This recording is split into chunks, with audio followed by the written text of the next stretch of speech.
What is heaven if you have to die? If you have to die before you can experience it? What is it? Talk to me. Has anyone ever came back to life after death to testify if it really exists? If not, why are you so convinced? If not for the fact that such beliefs were beaten into your ancestors, would you be this convinced today? The fact that you didn't know where you were before you were born is exactly why you don't have to bother about where you will be when you're gone. Why bother about the unknown? Instead of living good life in this present world that you're sure of and make the world a better place. Don't forget, if unprotected sexual activity didn't occur between your parents, perhaps you would not have been here arguing about what you don't know.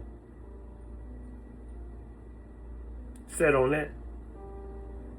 And if religion doesn't cause divisiveness, I wouldn't even bother. But as long as I'm concerned, and as long as people build their identity around it, making it serve as a foundation, you should know what a faulty foundation is bound to become.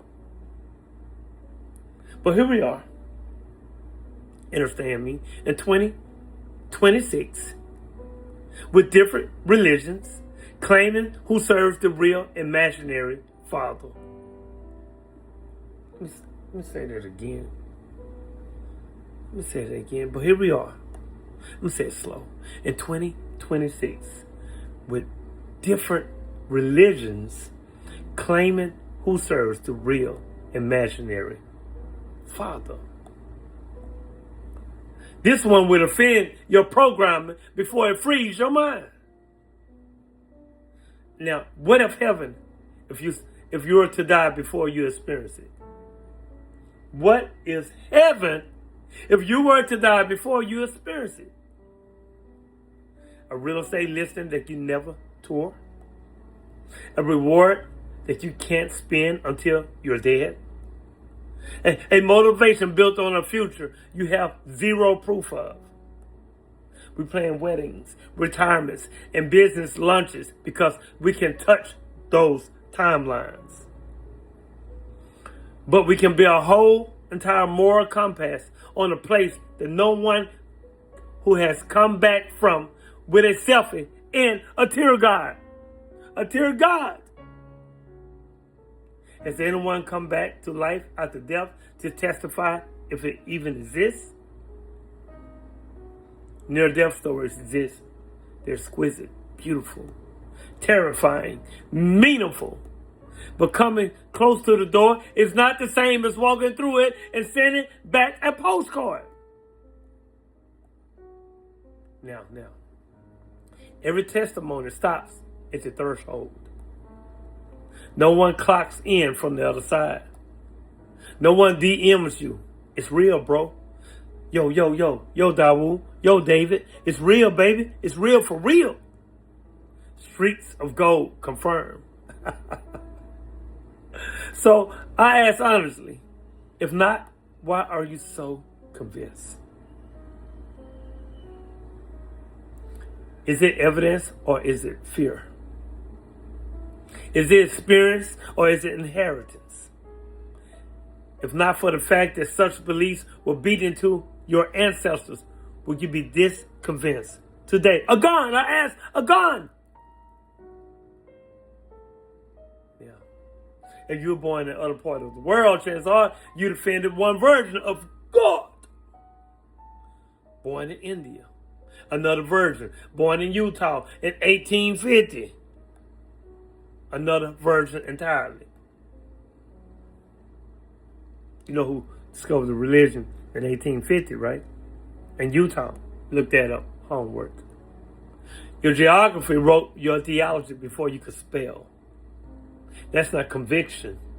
That's conditioning. We didn't choose the religion. The religion chose our zip code, our language, our fear of exile. If faith was only about truth, it would not map perfectly into birth maps. If heaven was obvious, missionaries wouldn't need slave ships. I think they call one Jesus.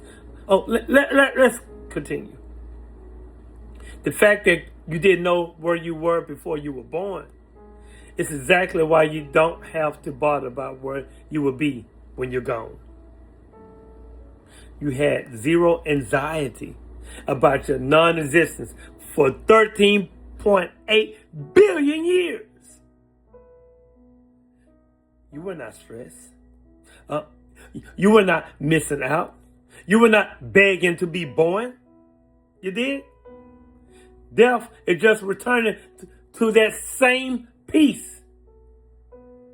Asleep without dreams. A silence without terror. So why waste this one shot panicking about the sequel? You don't rehearse for a movie you might not ever get cast in. You act in the scene you're in right now. Why bother about the unknown instead of living a good life in this present world that you're sure of and make the world a much better place? The hungry children is not unknown. The plastic in the ocean is not unknown. The depression at 2 a.m. is not unknown. These are here. These are variable. These can be fixed by hands, not prayers. You can't feed heaven. You can't feed a neighbor.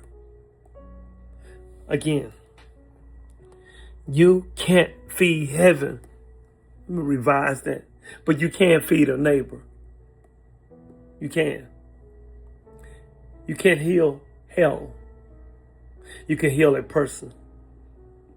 If God is truly authentic, God won't ask, how many doctrines did you defend? God will ask, how many wounds did you bind? If God is not real, then we are all what we have, a gun. If God is not real, then we are all we have. And that makes kindness urgent, not optional. Don't forget, if it wasn't for unprotected sexual activity that didn't occur between your parents, perhaps you would not have been here arguing about what you don't know. You are not a divine plan. You are biology, chance, and timing. One condom, one late period, one different sperm, and this entire argument disappears because guess what? You do. That's not disrespect. If you took it that way, I apologize. That's just reality, people. Your existence is a lottery ticket, not a prophecy. So argue less about the afterlife and protect the life that you have already won. If religion doesn't cause divisiveness, I won't even bother. But as long as I am concerned, and as long as people build their identity around it, making it serve as a foundation, you should know what a faulty foundation is bound to become. Religion didn't invent division, but it perfected it. My God versus your God. My heaven versus your hell. My prophet versus your heresy. When identity is built on belief, disagreement feels like death. And a foundation built on invisible claims, ancient threats, and unveilable promises will crack. It's already cracking. It's already cracking. That's why every generation has to refight the same wars. That's why families split over communion and cups. That's why morality collapses. The second threat of punishment is removed. And if you're only good because you're scared for, you were never good. You would just manage.